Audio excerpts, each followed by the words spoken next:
muri Zimbabwe auya onzi mashoko atagwa naNelson Chamisa panapa. Ndotoona kuti vaNelson Chamisa vachibva kwachivi vachibva kufuneral yanga atenda paweekend. Aiwa vakasimudza ruzhinji kubatikira kwavangoita musupermarket masvingo. Aiwa muri Zimbabwe tanyasa kuona kuti vanhu veseka vanonyasa kuda vaNelson Chamisa. Eti vanyasa kuona kuti vanhu aiwa vakanyasa kusununguka vanyasa kufara vachiona vaNelson Chamisa vakari pakati pavo. Zvinhu zvisati zvamonyanya kuitika. Saka pane mashoko anoita vaNelson Chamisa paexendo pake muri Zimbabwe.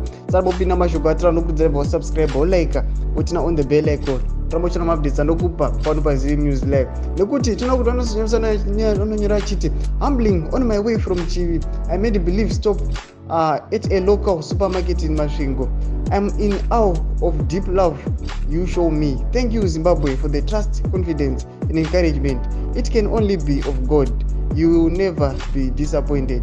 God is in it. Aiwa ndo Thanksgiving ana chipachiti aiwa ndokutendai neconfidence dzenyu neencouragement netrust mandiri. Noda kuti aiwa tanyasa kuona kuti vanhu vakunyasa vakuda Nelson Chamisa muri Zimbabwe. Kana wasatoona video iri aiwa enda unoocha rimwe video redu pane video racho takariposta ipapo unyasa kuona kuti aiwa vanhu vakunyasa kuda Nelson Chamisa muri Zimbabwe. Tiudzei mafungiro enyu noti kudii pamusoro penyaya iyi. Saka kana usubscribe kulike continue on the bell icon. Tamuchina updates andokupa pano paZim News Live.